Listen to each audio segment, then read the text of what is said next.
cambia también lo profundo, cambia el modo de pensar, cambia todo en este mundo.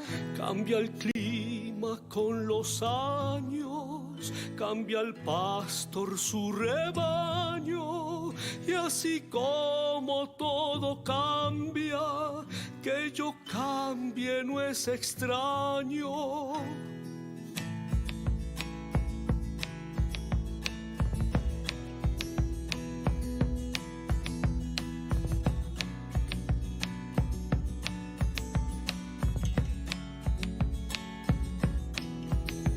Cambia el más fino brillante, de mano en mano su brillo. Buenos días, amigos y amigas de Todo Cambia. Hoy domingo nuevamente con vosotros, con un invitado muy especial, que nos traerá realmente una visión fascinante de un mundo prácticamente desconocido y nos abrirá la mente a esas realidades desconocidas para nosotros, pero que nos tienen mucho que enseñar y transmitir. Esta mañana hablamos con Óscar Espinosa de Rivero, profesor de la Universidad Católica de Lima e investigador de la CAP, doctor en antropología e historia. Óscar es autor de un libro fundamental para acercarnos a la realidad de la Amazonía, el nudo amazónico, que más adelante ya presentaremos. Bienvenido, Óscar. Gracias por atendernos desde Lima, tu ciudad natal en Perú, y por hacernos un espacio en tu agenda para contactarnos parte de tu saber que estamos seguros que nos enriquecerá. Este programa queremos compartir saberes, aprendizajes que permitan elevar el nivel de conciencia y así trabajamos por un mundo más justo, construyendo la paz, como sabemos que tú lo haces dando tu apoyo y tus conocimientos al servicio de los pueblos originarios de la Amazonía. Queremos que te sientas como en casa. Buenos días, Óscar. Muchas gracias por estar en Totum Revolutum. Buenos días, muchas gracias por la invitación. Igualmente, hombre. Y compartimos esta tertulia también con Edgardo Cárdenas, profesor de Ética y Filosofía, coach sistémico y terapeuta en constelaciones familiares. Buenos días, Edgardo. Muchas Buenos gracias días. por compartir este espacio. Buenos días, Salvador. Gracias por estar ahí. Gracias a que Oscar ha aceptado nuestra invitación. Es un lujo tenerle en el programa. Óscar, antes de entrar en este apasionante tema, queremos que los escuchantes del programa te conozcan un poco más. Solemos pedirle a nuestros invitados que nos cuenten alguna anécdota personal que nos ayude a conectar con la experiencia propia. Óscar, cuéntanos cómo llegas al mundo amazónico, qué experiencias te llevan a optar por este mundo, porque detrás de nuestras ocupaciones siempre están nuestras opciones. Óscar, cuéntanos algo de tu itinerario personal. Ya, bueno, yo llegué a la Amazonía de casualidad, como suele ocurrir muchas veces. Yo soy originario de Arequipa, que es una ciudad al sur del Perú, en los Andes peruanos, y para mí lo normal, digamos, era trabajar en el mundo andino. Incluso cuando era estudiante, yo viajaba en los veranos para aprender quechua en el Cusco, trabajar con comunidades andinas, pero como suele ocurrir, la vida te da vueltas, se da vueltas y te pone en otra dirección. De tal manera que cuando terminé la universidad se abrió la oportunidad de trabajar en la región amazónica que no conocía y dije, bueno, es la oportunidad de conocer una parte del país que no conocía y me quedé. Ya llevo trabajando más de 30 años, 35 casi, en la región amazónica y nunca más pensé que hacer otra cosa en mi vida, ¿no? Gracias, Óscar. Muy apasionante y comprometida tu experiencia de vida. Es un honor que nos lo hayas compartido. Te lo agradecemos. Óscar, en otros programas hemos presentado pinceladas antropológicas del mundo andino y nuestro amigo y colaborador José Carlos Flores nos ha ayudado a comprender lo maravilloso que hay en esas culturas, pero también nos dejó con la miel en los labios al decirnos que no solo existen las culturas del mundo andino, que no es una, sino muchos pueblos, y nos habló de los pueblos originarios de la Amazonía. Óscar, por favor, háblanos de los pueblos de la Amazonía. Desde nuestra visión occidental nos hemos quedado con la idea de plumas, taparrabos, flechas y cerbatanas. Ayúdanos a comprender su identidad, quiénes son y cómo hemos de denominarlos. Bueno, hay una gran variedad de pueblos amazónicos, ¿no? La Amazonía además es un territorio que es compartido por 9 países. La mayor parte de este territorio amazónico está en Brasil y en el imaginario internacional se suele asociar además la Amazonía con Brasil, pero un dato importante es que la mitad del territorio de los países andinos, y por países andinos me refiero especialmente a Bolivia, Perú, Ecuador y Colombia, más de la mitad del territorio es amazónico. Entonces, en realidad estamos hablando de países países andino-amazónicos, y que completan, digamos, ¿no? El resto del territorio amazónico, Venezuela, que también tiene una parte andina, y la Guyana, Surinam y la Guayana Francesa. Entonces son 9 países que comparten este gran territorio que es inmenso para los estándares, digamos, incluso nacionales, no solamente en Europa, sino también en América Latina. Y en ese territorio existen aproximadamente unos 400 pueblos indígenas distintos que hablan más de 300 lenguas diferentes. Y este dato, además de la diversidad cultural y lingüística, es algo que impresionó desde los primeros europeos que llegaron al continente, que le llamaban la Babel de América, ¿no? Por la gran variedad de lenguas en un territorio, digamos, compartido. Entonces es un mundo muy diverso. Hay pueblos muy numerosos que superan los 100.000 habitantes. Hay pueblos más pequeños que tienen pocas centenas, 500, 300 habitantes. Entonces la diversidad es muy grande. Hay pueblos que están más hoy en día entrelazados o articulados a las sociedades nacionales. Hay un gran porcentaje de personas indígenas que viven en ciudades, no solamente en la Amazonía, sino en el conjunto del territorio.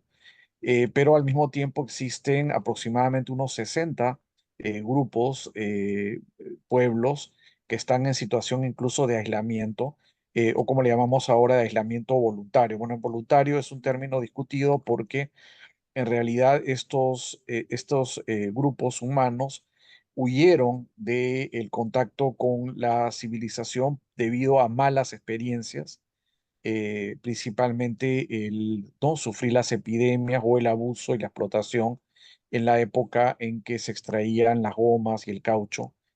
Esto es, digamos, fines del siglo XIX, principios del siglo XX.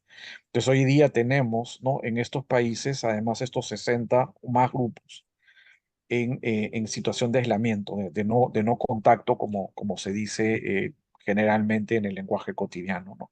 Entonces hay una gran variedad, diversidad de situaciones, ¿no? Óscar, ¿por qué se les llama tribus? ¿Es apropiado?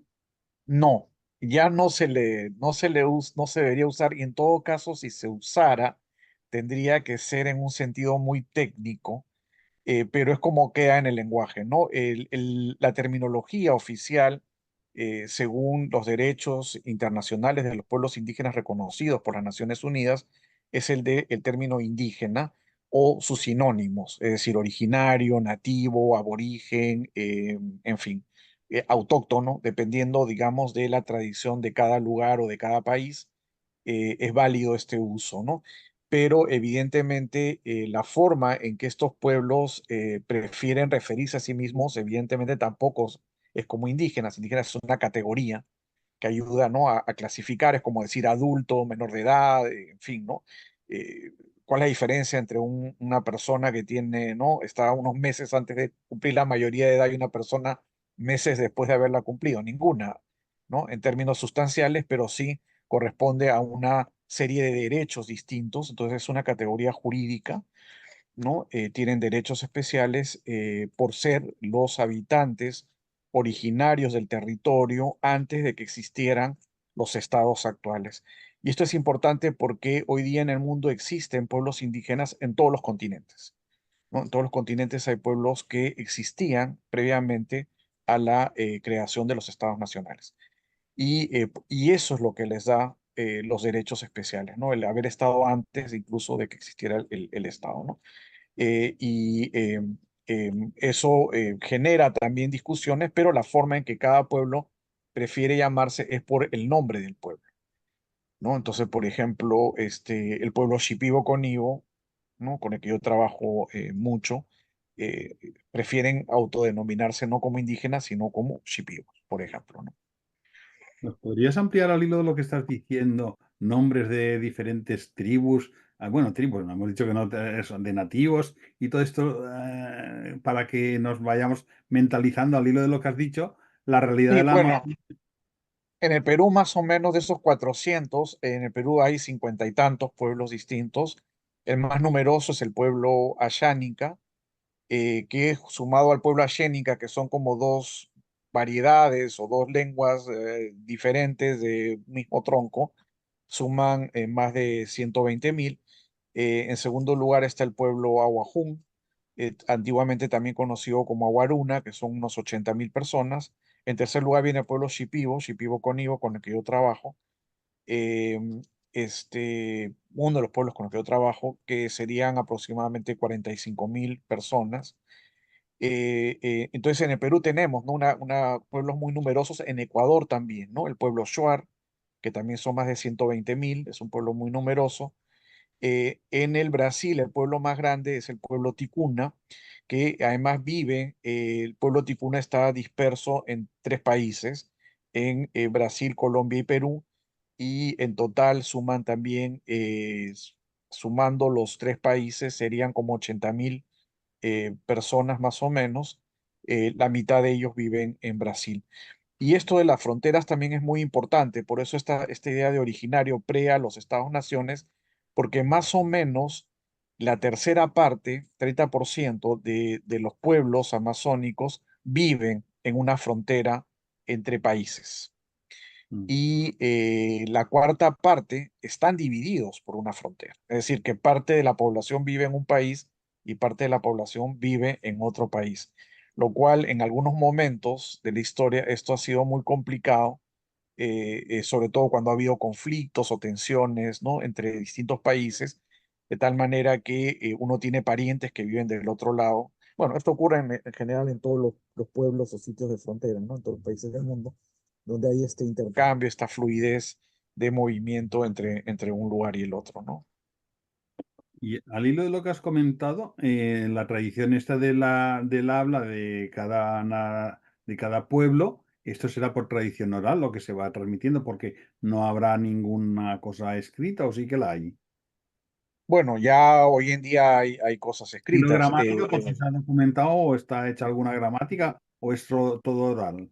No, no, ya hay gramáticas en algunos casos desde tiempos coloniales, es decir, estamos hablando desde el siglo XVII, XVIII, en algunos casos ya tenemos vocabularios, gramáticas en lenguas indígenas, amazónicas, y en el siglo XX esto se ha expandido, entonces prácticamente todos los pueblos hoy en día tienen su gramática documentada. Y en el caso del Perú, además, el Estado peruano en las últimas décadas ha venido normalizando también los alfabetos, porque lo que ocurría es que a veces determinados sonidos, por ejemplo, el sonido K, ¿no? Se puede escribir con C en castellano, ¿no es cierto? O con K, eventualmente. Entonces, bueno, ¿cuál es la grafía correcta, no? ¿Cuál debe ser la letra que represente tal sonido en el idioma, no? Entonces se ha ido, en fin, ¿no?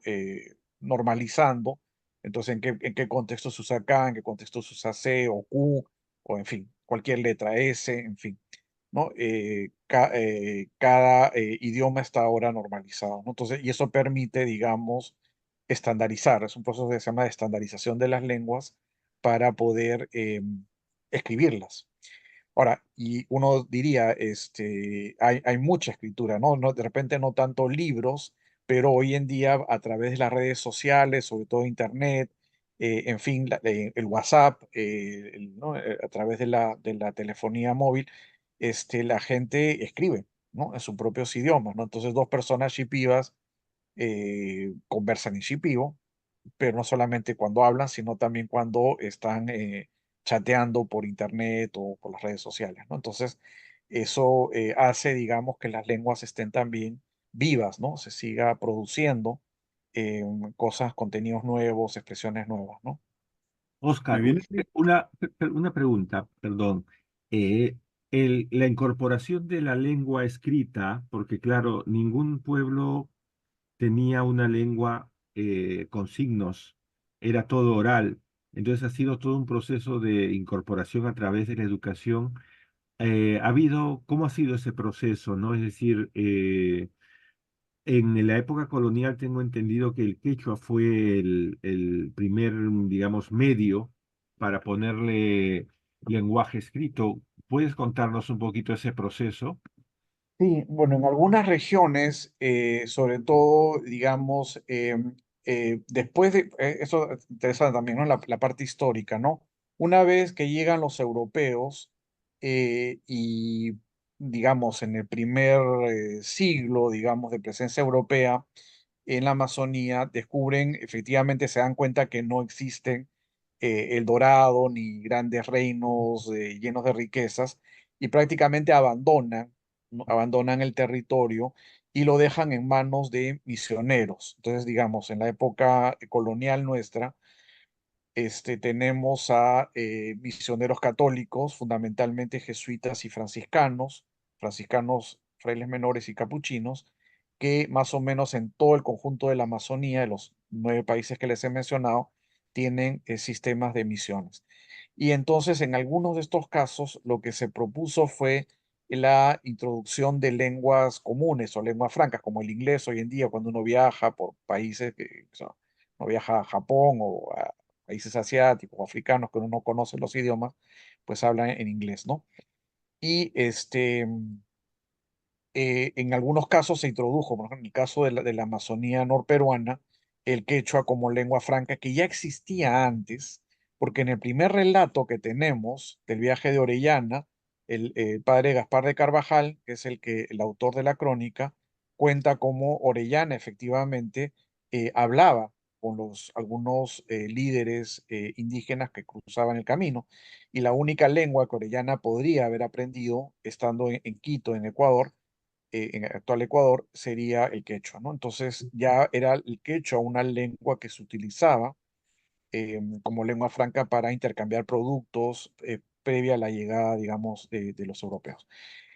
Con la llegada de los misioneros, en algunos casos se impone, ¿no? El quechua también en esta región como lengua franca, y de ahí que hoy en día haya varios pueblos en el Ecuador, Colombia y Perú amazónicos que tengan como su lengua materna el quechua o variedades del quechua, ¿no?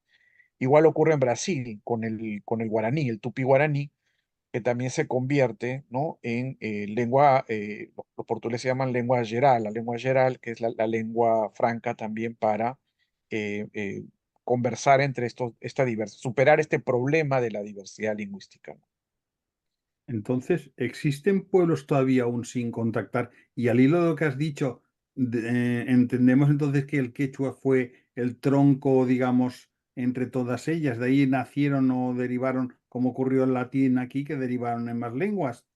Pudiera ser. No, en algunas partes sí, pero en otras regiones no. Lo que tenemos esos troncos, como el latín, que son las familias lingüísticas, hay una gran variedad, son como, no sé, en el Perú son 12 familias lingüísticas distintas, son algo más de 30 en toda la Amazonía. Entonces, por ejemplo, tenemos la familia lingüística arawak, ¿no? Donde hay pueblos desde el Caribe hasta Bolivia, digamos que son del tronco arawak, el tronco tupi guaraní, también, ¿no? En Bolivia, en toda la costa de Brasil, en fin, en el Perú. La lengua, el caso del pueblo shipio, cuando trabajo, pertenecen al tronco pano, que están ahí sí más concentrados en Perú, Brasil, algunos en Bolivia. El tronco lingüístico jíbaro o chicham, como ahora se le denomina, en Perú y Ecuador, en fin, digamos, ¿no? Hay una variedad de troncos lingüísticos que agrupan, ¿no? Estas familias que agrupan a distintos idiomas o de los cuales se desprenden distintos idiomas, ¿no? Entonces, el quechua sí es uno que se da estos pueblos de lengua quechua, ¿no? Como digo, en el norte del Perú, el sur de Ecuador y el suroeste de Colombia, ¿no? Entonces, ahí hay varios pueblos de lengua quechua, pero hay una gran variedad de idiomas, como digo, ¿no? Son más de 300, ¿no? Entonces, ¿no? Entonces, Es interesante. ¿existen algunos pueblos que aún estén sin clasificar o que se sepa de ellos para documentar? Bueno, casi no, porque incluso los pueblos que reconocemos hoy día como en aislamiento están vinculados históricamente a otros pueblos y como digo, ¿no? Huyeron de la civilización, de las ciudades, de la modernidad, por temor a morir, ¿no? O a ser asesinados o a enfermarse, y transmiten este temor de generación en generación, y eso es lo que hay, ¿no? Entonces, son no contactados, entre comillas, porque justamente su aislamiento es respuesta a un contacto negativo, ¿no? Entonces, por ejemplo, hoy en día el pueblo al que se le llama Mashcopiro, que es un pueblo en aislamiento en la zona sur del Perú, está emparentado lingüísticamente con el pueblo Yine y el pueblo Manchineri en Brasil, el pueblo Yine en el Perú, que son pueblos del tronco Arawak, por ejemplo. Entonces, eso sí se sabe, porque a veces cuando hay estos avistamientos o a veces también contacto esporádico con comunidades vecinas, hablan en este idioma y se entiende, ¿no? Pues son como ¿no? Variaciones lingüísticas sobre el mismo idioma, ¿no? Este aislamiento, Oscar, les ha permitido mejorar. Hay datos que puedan confirmar que si es bueno para ellos este aislamiento, han logrado crecer, sobreponerse. ¿Qué significa? Porque creo que todo lo que pueda aportarse nos ayuda a los demás a ver cuál es la mejor camino para la supervivencia de todos en conjunto. Sí, hay unas leyes internacionales que protegen a estos pueblos de manera particular, ¿no? Y en los países amazónicos existen, ¿no? En los estados oficinas encargados justamente de velar por esta protección, ¿no? En el Perú, ¿no? En el Ministerio de Cultura hay una dirección dedicada justamente a la protección de los derechos de los pueblos en aislamiento y contacto inicial, como se les denomina, y es el acuerdo, digamos, internacional de no forzar el contacto, ¿no? Sino que en el momento en que estas poblaciones quieran hacerlo, brindarle la seguridad, porque también son particularmente sensibles a enfermedades para las cuales no tienen anticuerpos, ¿no? Todos hemos sufrido, ¿no? De manera muy dolorosa la pandemia del COVID. Bueno, esto es una experiencia de los pueblos indígenas de toda la vida en la Amazonía, ¿no? El número de personas que han fallecido por epidemias a lo largo de la historia es inmensa. De hecho, tengo otro libro, ¿no? Coeditado con más de 50 colaboraciones de colegas y también personas indígenas, expertos indígenas, sobre esta historia de las epidemias en la Amazonía, ¿no? Y lo que ha ocurrido es un declive demográfico desde la llegada de los europeos hasta la década de 1970. Es decir, la población indígena amazónica continuó descendiendo, continuó descendiendo. Por ejemplo, en el caso del pueblo Yaminagua, al que se le contactó justamente a inicios de fines de los 60, el año 68, 69, dos terceras partes, el 60% de esa población contactada falleció con epidemias inmediatamente en los meses siguientes, ¿no? Entonces, esta experiencia, digamos, ha sido muy fuerte, y recién a partir de 1970, en general, la población indígena amazónica empieza a recuperarse, ¿no? Empieza a recuperarse y hoy en día tiene tasas de natalidad más altas, digamos, que los promedios nacionales, ¿no? Entonces, y la población también es mucho más joven. Por ejemplo, hace unos años el Censo Nacional del Perú determinaba que el promedio de edad en el país era de 21 años, más o menos, y una población muy joven, ¿no? La población peruana en general, pero si nos reducíamos solamente a la población indígena amazónica, el promedio de edad era de 11 años. Es decir, una población donde hay muchos niños, niñas, adolescentes, es la mayoría de la población. Más de la mitad de la población indígena hoy en día es una población menor de edad, ¿no? Entonces, eso marca mucho también estos procesos y en general lo que ha permitido esta protección es efectivamente que estos pueblos no desaparezcan por completo, ¿no? Y eventualmente ya hay casos también de grupos de estos pueblos que establecen contacto en algunas regiones, ¿no? Entonces, Oscar, por lo que has comentado, ¿cómo fue decisivo la época colonial para los pueblos amazónicos? Bueno, en la época colonial lo más importante fue este impacto demográfico, ¿no? Con las epidemias y que era además doblemente trágico porque los propios misioneros no sabían que eran ellos mismos quienes estaban transmitiendo las enfermedades y pensaban que era un tema del medio ambiente, que había que mudar a la población a otro lugar porque había alguna bacteria o mal, digamos, ¿no? En ese sitio. Pero no es el único episodio catastrófico para la población amazónica, ¿no? Ese es el primero. El segundo es la época de la explotación del caucho, que se da en la segunda mitad, fines del siglo XIX, principios del siglo XX. En realidad, en Brasil empieza en 1860, en el resto de países en 1880 y termina en 1915, más o menos, que es una época de gran muerte de la población indígena, en parte por epidemias, pero aquí sí por violencia directa, asesinato, explotación, esclavitud de indígenas. Se calcula que solamente en la cuenca del río Putumayo, que hoy en día el río Putumayo es la frontera natural entre Perú, Colombia, más abajo, y arriba entre Colombia y Ecuador, solamente en la cuenca del río Putumayo murieron más de 40.000 personas en ese periodo, ¿no? Entonces, tuvo un impacto demográfico brutal.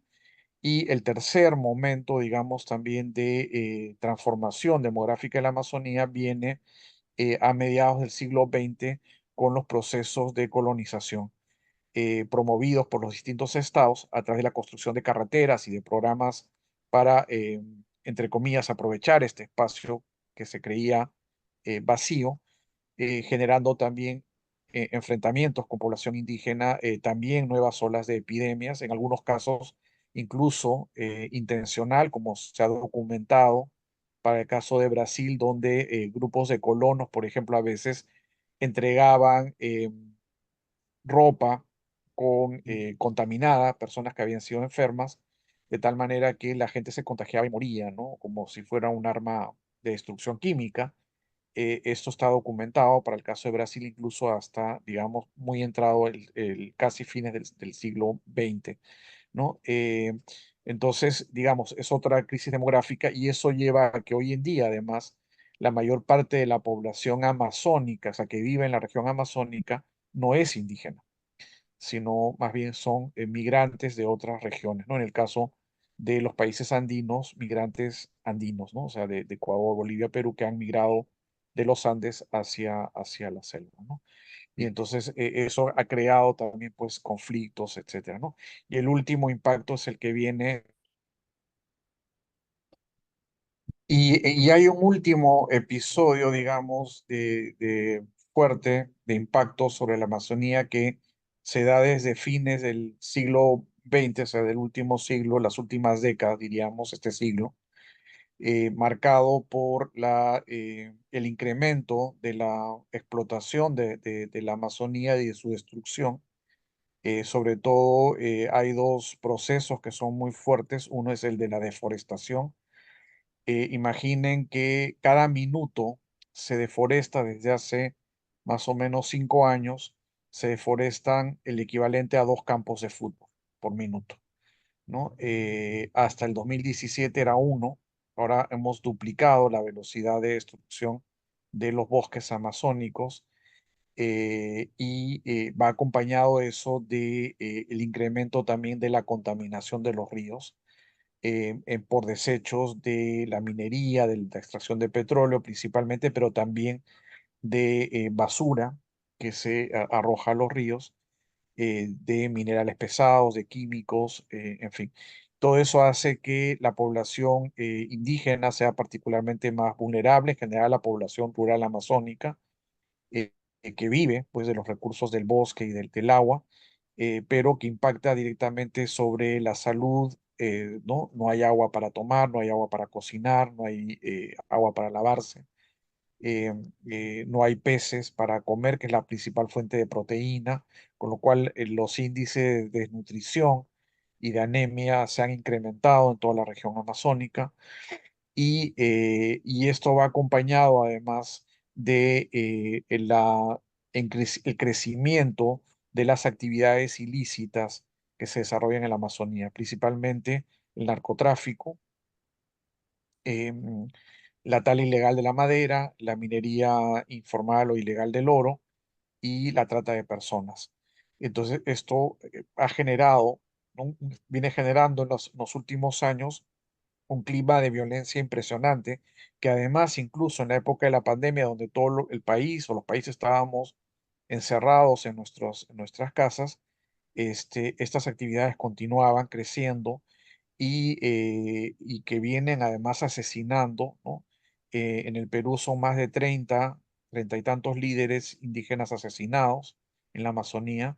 Igual ocurre en Brasil y en Colombia, también son 30 y tantos, 40 y tantos por cada país, solamente desde el 2020 a la actualidad. O sea, en estos pocos años, ¿no? Hay un número creciente de personas que en los medios de comunicación aparecen como defensores ambientales, pero en realidad son personas indígenas, muchas de ellas líderes o lideresas que defienden su territorio de estas actividades.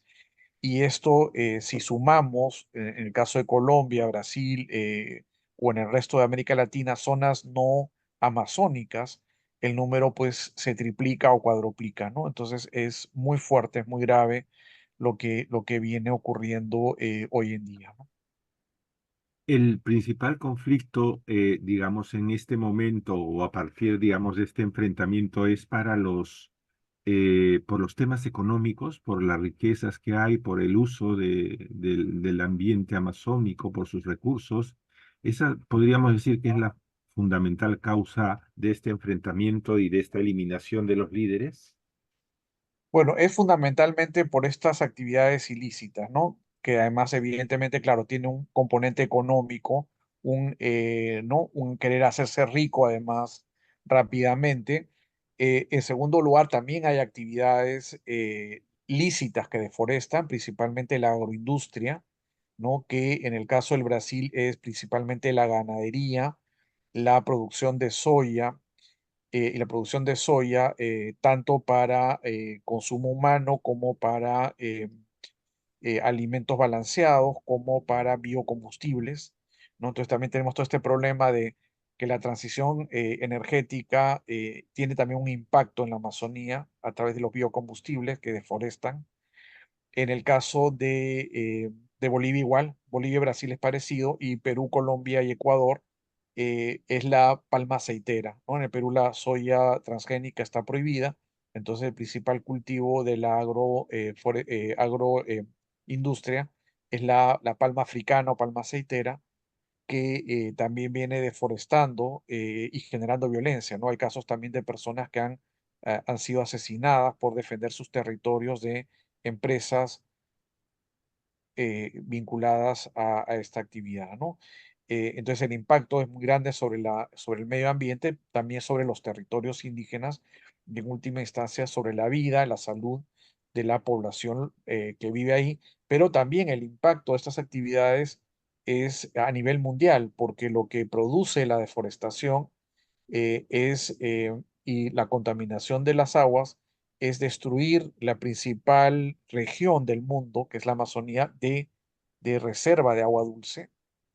Entonces estamos destruyendo la reserva de agua dulce del planeta y estamos contribuyendo de manera significativa a el cambio climático, porque la principal contribución de Brasil y de Perú, por ejemplo, al cambio climático no es el uso de combustibles fósiles, sino es la deforestación. La deforestación genera un impacto muy grande a corto, mediano y largo plazo, ¿no? Entonces, Estamos hablando en algunas zonas de incluso desertificación, ¿no? De convertir en desierto lo que ahora son bosques naturales, ¿no? Entonces, eso tiene un impacto grave sobre el conjunto del planeta hoy en día, ¿no? Entonces, es muy grave lo que estamos viendo y viviendo, ¿no?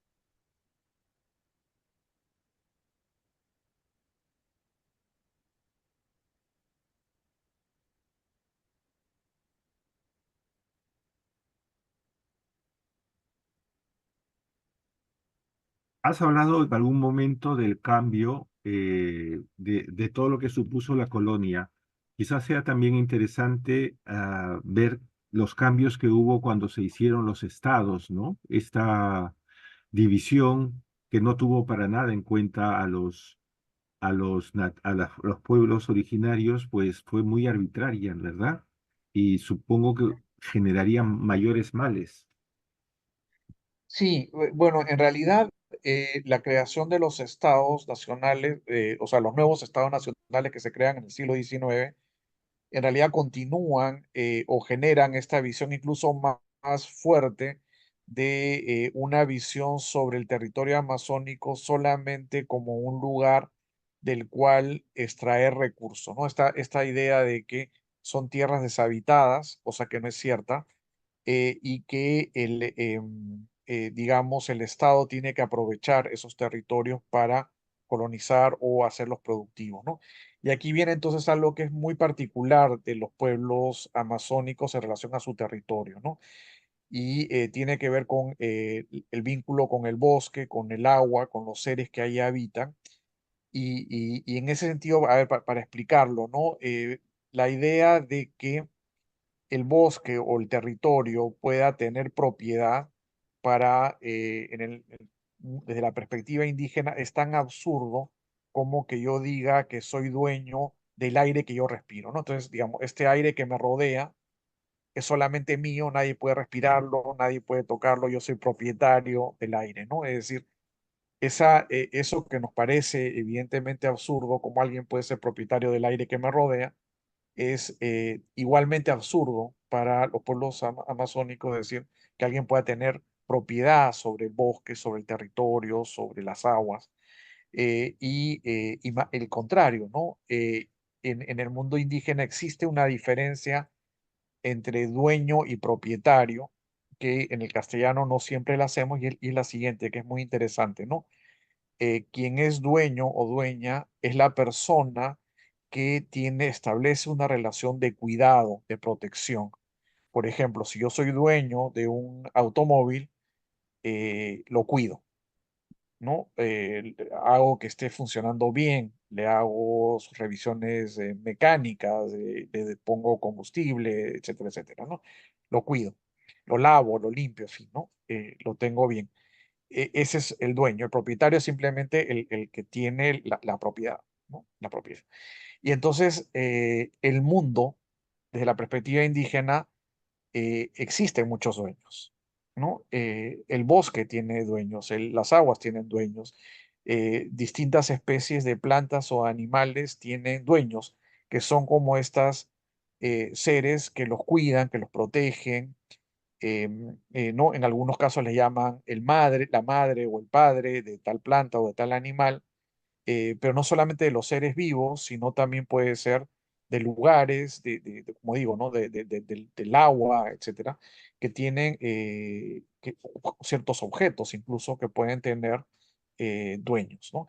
Y entonces lo que se hace al destruir, entonces, eh, de esta manera, el bosque y el agua por extraer estos recursos que tienen un valor económico fuera de la Amazonía, es romper también estas relaciones de armonía con el conjunto de los seres que habitamos en el mundo, ¿no? O sea, los seres humanos no somos los únicos seres que vivimos en el planeta y existen estas relaciones, ¿no? De armonía. Cuando una persona va a pescar, pide permiso, ¿no? Al dueño o a la madre de las aguas o de los peces para poder tener esos peces.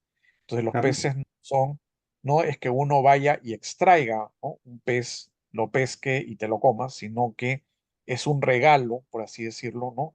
de, ¿no? Un don, una oportunidad que nos da sus guardianes, sus dueños, sus padres y sus madres, para que nosotros podamos vivir, ¿no? Y en ese Óscar. sentido también establecer una relación de reciprocidad que nos obliga como seres humanos a también cuidar a los otros seres que ahí viven, ¿no? Entonces, esto es muy interesante, ¿no?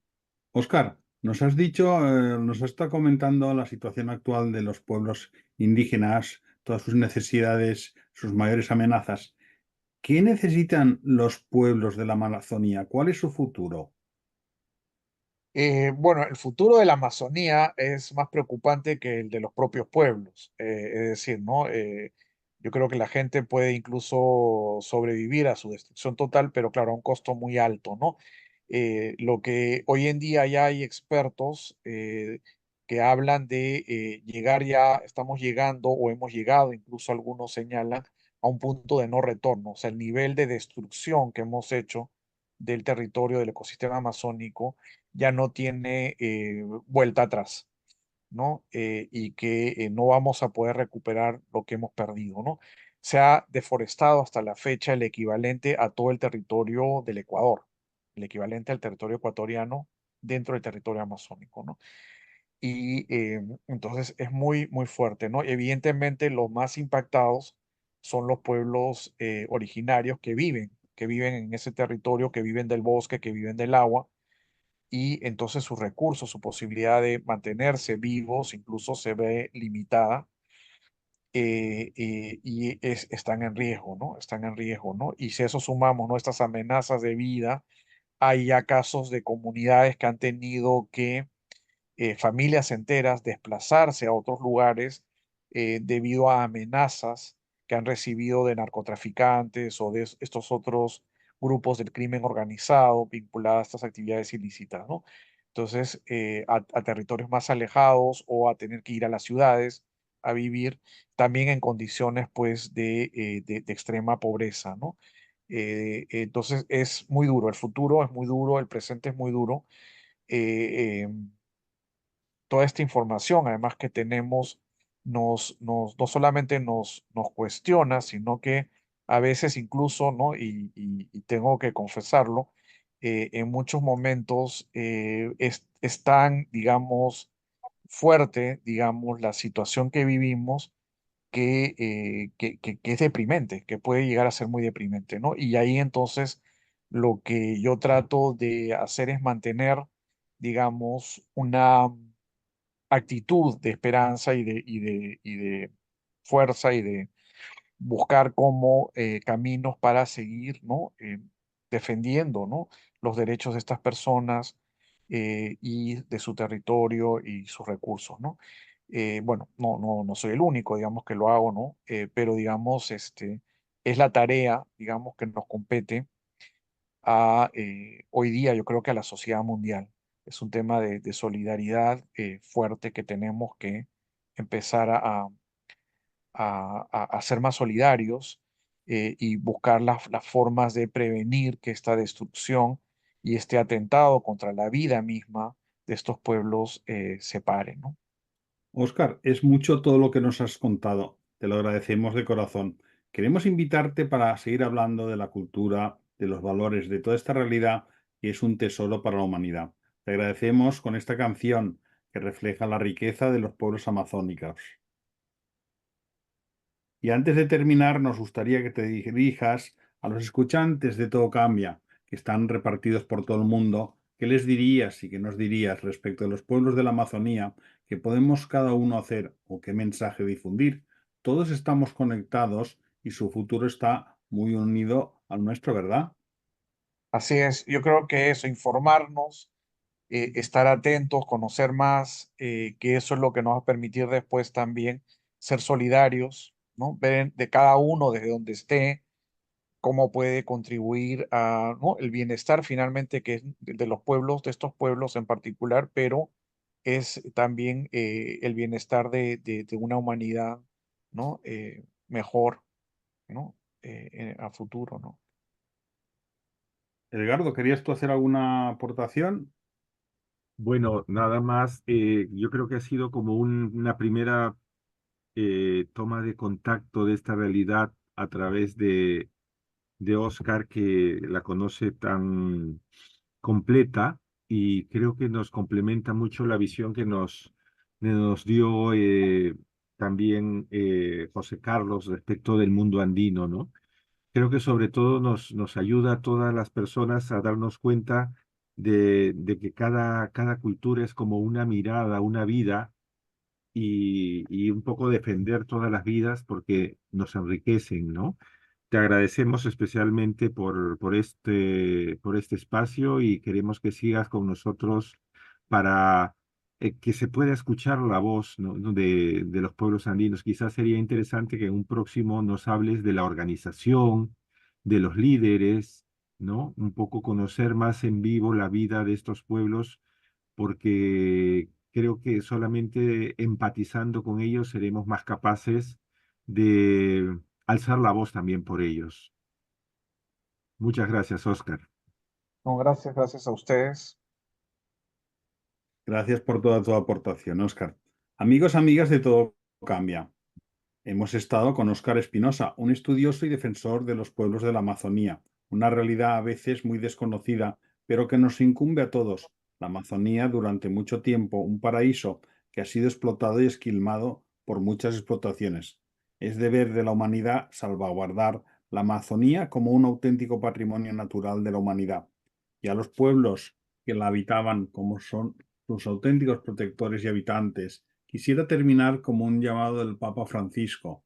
No olvidemos que la desaparición de una cultura puede ser tanto más grave que la desaparición de una especie animal o vegetal, y la única manera de que la cultura no se pierda es que se mantengan en dinamismo, en constante movimiento. Todos los esfuerzos que hagamos por mejorar la vida de los pueblos amazónicos serán siempre pocos.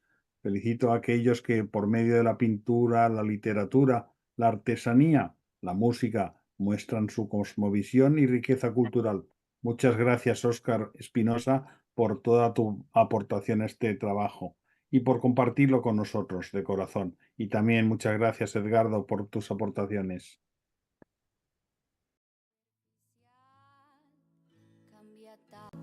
Cambia también lo profundo, cambia el modo de pensar, cambia todo en este mundo.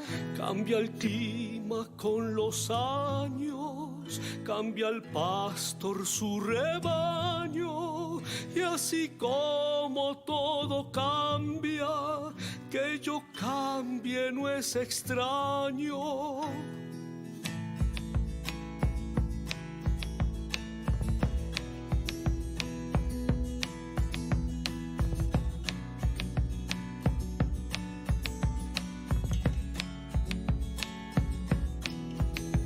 Cambia el más fino brillante, de mano en mano su brillo. Cambia el nido, el pajarillo, cambia el sentir de un amante, cambia el rumbo, el caminante, aunque esto le cause